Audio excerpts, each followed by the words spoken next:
Je m'étais promis de ne plus parler du masque parce que je croyais en avoir fait le tour, enfin avoir fait le tour du sujet, mais le hasard en a décidé autrement. Figurez-vous que Gustave, avant que les marchés ne soient fermés dans la région, refermés dans la région, a rencontré du côté de Gaillac, dans la plaine par là-bas, un type de Toulouse qui faisait des masques anti-Covid, en fait des masques anti-masques, et qui voulait me voir à cause de mes chroniques sur le sujet. Donc le type a débarqué chez nous en voiture un samedi, pour dire bonjour et nous apporter ces masques, les masques de sa fabrication qui disaient des choses comme résistance ou masque anti-amande, etc.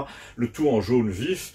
Mais là n'est pas la question. La question c'est que ce déploiement de marchandises qu'on trouve sur Internet, d'ailleurs sur son site qui s'appelle ralemasque.fr, ce déploiement de jaune sur les tables de café à Campagnol a eu lieu en présence d'une grande partie de la distribution habituelle de ma petite pièce hebdomadaire. Vladimir le biélo-ukraino-russe qui est à Campagnol depuis l'âge de 6 ans parce que sa mère a épousé un éleveur par un site de petites annonces. Gustave évidemment qui vend des livres par internet. Christiane la psychiatre de Montpellier. L'abonné au Monde qui vit de ses rentes après avoir glandé dans un cabinet d'études jusqu'à 56 ans. L'instituteur et même l'ancien médecin de chez nous, je parle d'il y a 30 ans là, qui a laissé tomber la médecine de campagne pour faire carrière après son divorce sur la Côte d'Azur. C'est lui qui a lancé la conversation en nous disant qu'il ne cautionnait absolument pas, à titre médical, les dernières conneries du gouvernement sur les restaurants et les bars en tant que médecin. Il nous a dit qu'il faisait partie des signataires médicaux de toutes les protestations contre la dinguerie organisée autour de la fameuse incidence, qui ne veut rien dire selon lui.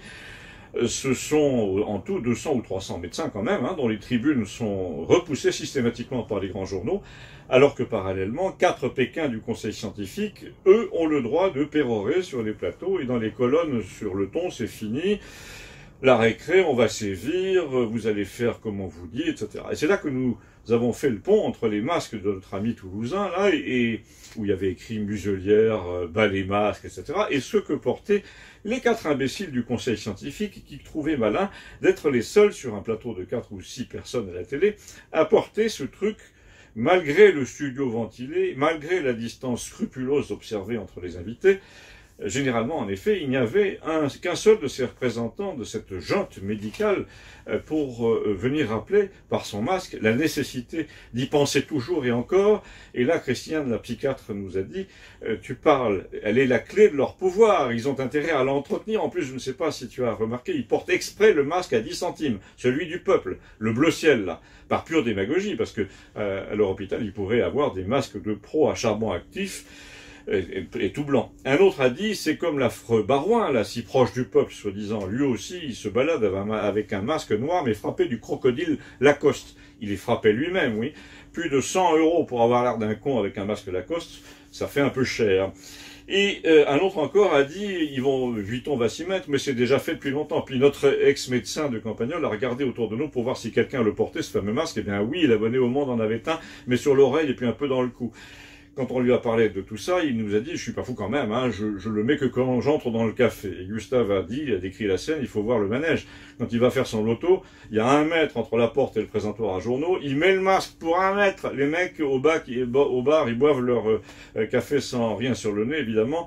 Et l'autre jour, il y en a un, René, dans la bande, qui est de l'Hérault, qui lui a dit, ils ont trouvé 2 types noyés pendant les inondations, puis l'un d'eux avait encore son masque, comme quoi ça protège pas. Puis l'autre encore a répondu, non mais tu déconnes, mais il a ajouté, c'est comme moi je connais un type qui a arrêté de fumer, il est mort écrasé par un bus.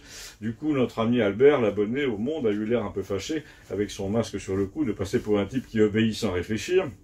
Et je suis sûr, a dit le médecin, qu'il a le même en plus depuis 1 mois. Et là, Albert a dit, alors pas du tout, je le change tous les jours. Eh bien, vous faites partie des 2%, a dit le médecin contestataire. Et là, il s'est lancé dans une espèce de diatribe à l'égard des autorités et qu'il a accusé de pratiquer un langage entièrement détaché du réel, de gouverner pour un peuple complètement imaginaire. Il a dit la réalité, c'est que les 3/4 des gens ont 2 ou 3 masques au fond de la boîte à gants, toujours les mêmes, et qu'ils le mettent uniquement pour pas prendre une amende. Donc c'est un truc complètement artificiel et hypocrite. Ça n'a strictement aucune valeur prophylactique. L'autre jour, au Aldi de ma ville, là, j'ai même vu un SDF qui en ramassait un par terre pour aller acheter 1 litre de vodka. Alors, tu penses bien que quand je croise un collègue médecin, j'ai pas de masque et je suis allé sur FR3 Région récemment pour un débat. Nous avons enlevé le masque en entrant dans le studio et puis nous l'avons remis que pour la photo de groupe. C'est comme l'autre jour, a dit Vladimir, une idiote de la télé a essayé de faire la leçon à un chef de service en virologie sur le plateau et lui a dit « Et vous l'avez téléchargé, l'application Stop Covid, celle qui trace ?» Le mec lui a répondu « Mais réfléchissez mademoiselle, vu mon métier de virologue, elle sonnerait tout le temps. Les cas contacts, c'est mon métier. » De là, on a dérivé vers le Premier ministre, qui n'avait pas non plus la fameuse application Stop Covid, et à qui on a demandé pourquoi, et qui a éludé littéralement la question, parce que la réponse, il pouvait pas la dire, c'était parce que c'est fait pour les pauvres qui croient que ça mène quelque part, et en fait ça entretient une dizaine de programmeurs ultra payés pour un résultat strictement nul. C'est parce que les Français ne sont pas assez disciplinés, a dit l'abonné au Monde. Et là, Gustave a dit, comme leur application à la noix n'intéresse personne et comme surtout tu as encore une foule de gens qui ont un Nokia ou un téléphone à 50 €, incapables de faire tourner un tel programme, sans parler de ceux qui n'ont pas de portable, ils ont inventé un truc, maintenant ils te font signer un registre en mettant ton adresse et ton téléphone quand tu arrives au restaurant. Comme ça, si quelqu'un qui a mangé dans le même restaurant le même jour a été testé positif le lendemain, eh ben, il t'envoie chez toi une brigade de la Sécu qui te plaque sur la moquette pour te dire de plus mettre le nez dehors pendant une semaine, mais j'exagère à peine. C'est commode, et je dis, et si t'habites tout seul, et si ton frigo est vide, tu fais comment? Gustave m'a dit, ça va être prévu, j'imagine, mais ce qu'ils n'ont pas prévu, c'est que les gens allaient mettre sur le cahier à l'entrée du resto, qui s'appelait Jean-François machin truc, et inventer une fausse adresse et un faux téléphone. Et là, il nous a raconté qu'il y a longtemps, quand il était encore un anarchiste, disons, actif, quand il débarquait dans un restaurant qui avait un livre d'or, il écrivait systématiquement « Je me suis bien régalé ER, signé Édouard Balladur ».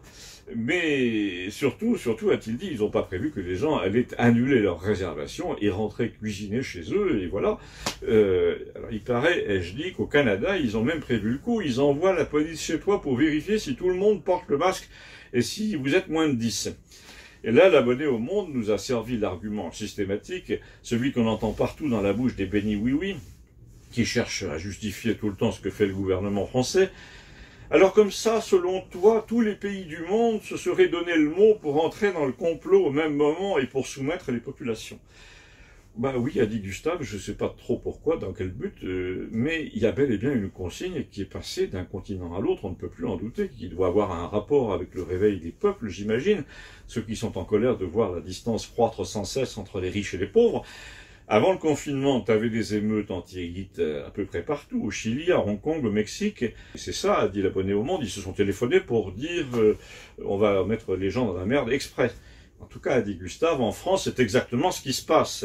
Et ça marche très bien, visiblement. Et là, Vladimir est revenu au sujet du masque et il a dit un truc qui nous a fait réfléchir, je ne sais pas vous, mais moi si, je regarde souvent sur Internet pour faire un coup de sonde rapide comme ça de temps en temps, et quand tu tapes Poutine masque ou masqué, dans Google Images, ben t'as pas un seul cliché de lui, Poutine, avec le masque. Pareil pour Bill Gates. On sait que Trump a résisté aussi très longtemps. Et alors l'abonné au Monde lui a coupé la parole pour lui dire, on peut dire que ça lui a réussi, bravo. Et là c'est moi qui suis intervenu pour dire, prétendre que Trump a attrapé la maladie parce qu'il portait pas de masque, c'est quand même de la propagande bien lourde, encore une fois. Médicalement, rien n'indique toujours que le masque est réellement utile, au moins en plein air, à moins qu'on te tousse à la figure.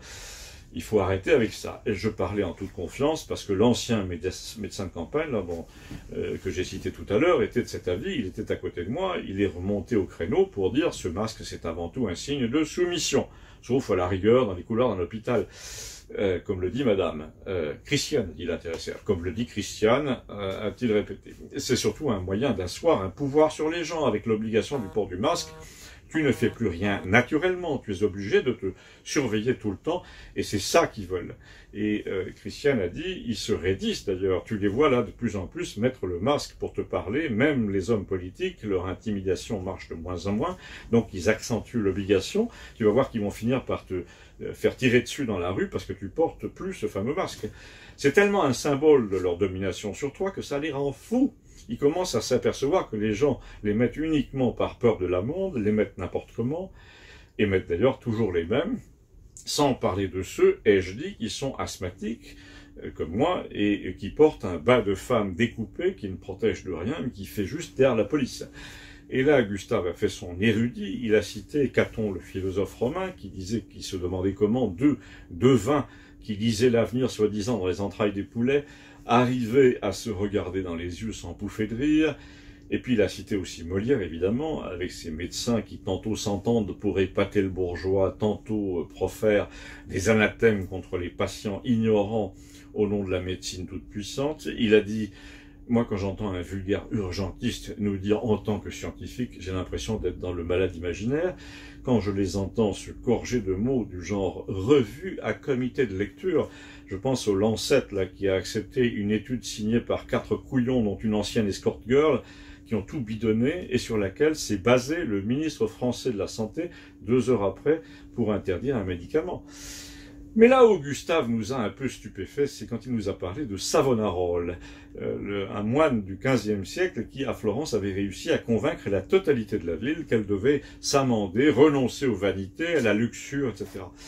Peu à peu, au nom du christianisme et de la perfection, de la purification, il avait fait comme ça, fermer les bains, les tavernes, tous les lieux de plaisir, tout le monde pratiquait un examen de conscience permanent, on mettait sans arrêt en rapport les habitudes sociales et les exigences de la religion, il y avait des brigades de jeunes gens partout qui débarquaient chez vous pour vous aider à changer de vie. Enfin, cette dinguerie, qui ressemble par bien des égards à ce que nous subissons en ce moment, a très mal fini, nous a dit Gustave. Et oui, ai-je cru bon de préciser, les troupes du roi de France ont débarqué et les Médicis ont perdu le pouvoir. Non, non, non, Gustave a précisé, ça au contraire, Savonarole s'en est servi pour dire, vous voyez bien que le ciel est fâché contre vous. C'est le dernier argument à la Macron. Macron dit à tout le monde en ce moment, vous voyez, la rue s'agite, il y a des forces fascistes, des menaces, une poussée des Turcs, une résurgence du virus, une deuxième vague, mais c'est parce que vous n'avez pas été sage, et du coup je vais serrer la vis. Et alors, a demandé Vladimir, ça a fini comment cette histoire de Savonarole à Florence? Et bien, au bout de 4 ans de cette dinguerie permanente, où il avait réussi à convaincre toute la société de l'époque de s'autoflageller pour n'avoir pas respecté les gestes barrières et la distanciation de l'époque, Savonarole a été pendu par le peuple et brûlé, et les tavernes et les bains ont rouvert, et les artistes ont recommencé à jouer, à peindre, à faire de la musique. Fin de l'épisode. Note bien, a dit Vladimir, que moi je crois plutôt que ce qui va mettre fin à tout ça, c'est la réélection de Trump. Ben, il faudrait déjà qu'il guérisse, a dit l'abonné au Monde, sur un ton qu'on n'a pas beaucoup aimé, parce que c'était un ton de charognard qui ne peut pas avoir raison sans faire trébucher l'adversaire avant le combat, le ton du type qui réveille l'affaire Fillon, si vous voyez ce que je veux dire, avant l'élection. Et là, Gustave a fait observer, c'est vrai, il faut encore qu'il s'en tire, mais si c'est le cas, tu vas avoir une version moderne du jugement de Dieu. S'il survit, il est probable qu'il va gagner l'élection parce qu'il va laisser entendre que la Providence l'a remis en selle pour accomplir une mission, sa mission. Et là, quelqu'un du village, un comparse assez bourrin, comme on dit, a proféré la chose habituelle. Il a dit « Tu parles comme on s'en fout de ce qu'ils foutent en Amérique », il a ajouté à l'adresse de Vladimir, « et même on s'en fout pareil de ce qu'ils font en Russie ». Alors Vladimir s'est levé et il lui a dit en 1938, ici, partout dans le canton, jusqu'à Villeneuve, c'était plein de blaireaux dans ton genre qui disaient du haut de leur carriole « Mais qu'est-ce qu'on s'en fout de ce qui se passe en Allemagne ?» On a vu le résultat. Et là, j'ai ajouté à mon tour, oui, c'était plein aussi d'anti-complotistes qui disaient « Mais c'est n'importe quoi votre affaire, vous allez nous faire croire maintenant qu'un mec ridicule debout sur une table de café à Munich avec sa petite moustache va bouleverser le destin de l'Europe ?» Et là, l'abonné au Monde a demandé au petit Vladimir comment il pensait que les choses allaient tourner, sur un ton pénible toujours, du genre « toi qui es si fort ». Et notre petit charpentier biélorusse a répondu « Toutes les prophétesses paysannes en Russie, au XIXe siècle, les Baba Yaga de tout poil, disaient que les Russes seraient un jour installés à Istanbul, et moi, quelque chose me dit que le moment est venu. » Mais il a ajouté, si vous voulez connaître la suite de l'histoire du monde, Gustave a raison, on va d'abord attendre que Trump guérisse. Mais d'ici là, il faut que j'aille livrer. À bientôt, merci. Moi aussi, je vais livrer. Au revoir.